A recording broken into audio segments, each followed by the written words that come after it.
The show where there are no penalties, nothing is offside, and everything is fair game. This is The Gloves Are Off.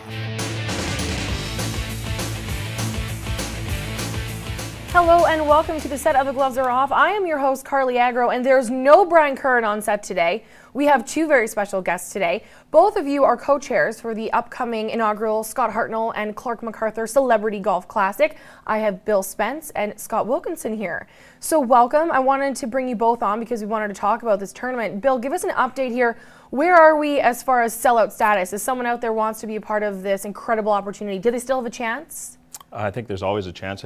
I'll let Scott speak on that. He's the sponsorship guy. Yep, there's still for maybe one or two spots open. It's very, very close to sold out. We're getting close. We're getting close. We're getting close. Yeah. So. And for all these people who are attending, they're going to have the chance to golf with some incredible celebrities. Give us a taste of who's going to be a part of this. Well, our list is always changing, but as of we speak right now, we're at 43 celebrities. Majority of them are NHL players.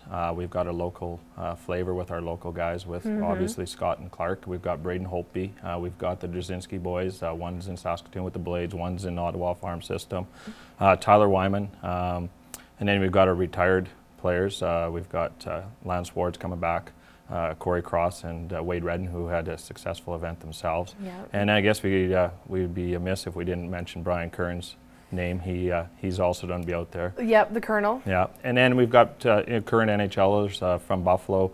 We've got Tyler Ennis from Toronto. We've got Kobe Armstrong, who's got a local flavor to himself. And we've got Vernon Fiddler from Phoenix. We've got Jared Smithson from Nashville.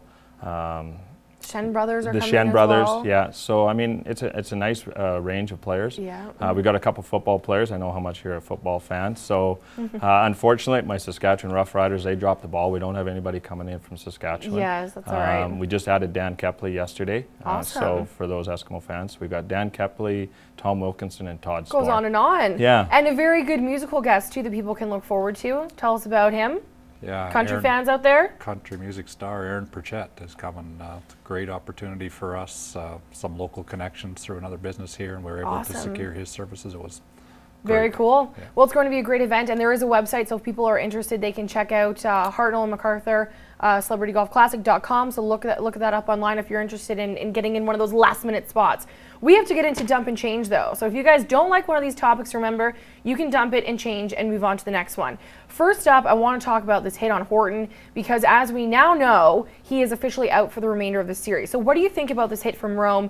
If you were handing out the suspension, how long would it be? 2 or 3 games. 2 or 3 games? That much, eh? I think so. You think he could? That's potentially end of the series. Two games for you two? 2 games, yeah. Why just 2?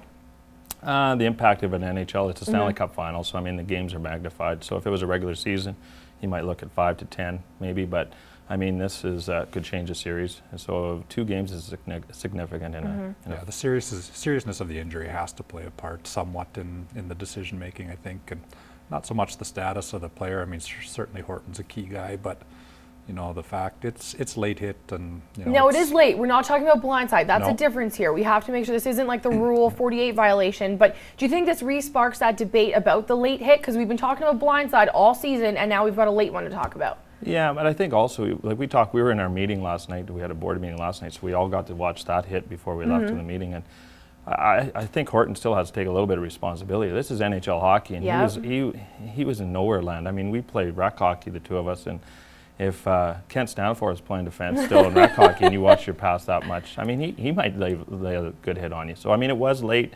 I don't think Horton's totally innocent. The flip side of that, though, is he's looking at his man who has the puck. He's ready to receive another pass to come back. There's 2-3 strides there, a count of at least 2. Does he have to look off towards the other way? If the puck does come his way as a quick return pass, he's not going to get it. Yeah. So I agree, he's got to look out, but I want to talk about another hit too. We got to move on to the next topic. I want to talk about Thomas's hit on Sadid because he laid him out.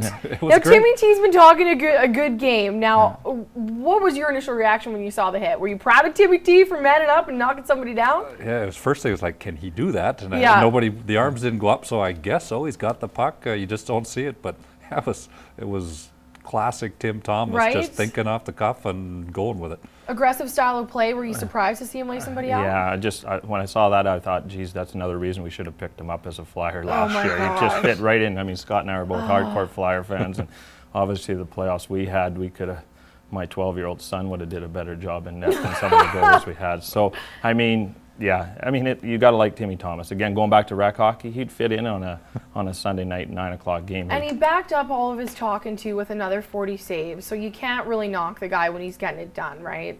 Yeah, when he's scrambling, he's at his best. Okay, I want to get this one in before we go to our first commercial break. I'm calling this one fingers. I don't know about either of you, but if I see another finger in anyone's face for the remainder of the Stanley Cup Finals series, I'm going to lose my mind. Are you tired of it? Do you want it to be done? Absolutely. It's gone too far. I mean, it's gone too far. The first episode was one thing, but to carry it on yesterday in Game 3 was too much. It's a showcase. I mean, it's the Stanley Cup Finals, and some of these guys are acting like kids. I mean, move on. It's done. Should he have been suspended? Possibly. He wasn't. You think Burrow should have been suspended? Again, it goes back to Stanley Cup Finals versus regular season. If it was a regular season event, game situation. Evidence was inconclusive, though, according to the Big Show. If you stick a finger in somebody's mouth, somebody's going to bite it, right? Yeah. I mean, you get what you deserve, right? Yeah. Let's do a test. No, just kidding. Yeah. All right, well, there you go. We've got to talk. We will talk more hockey when we return from the break, but we do have to take our very first commercial break. Stay tuned. There's more coming up on Dump and Change.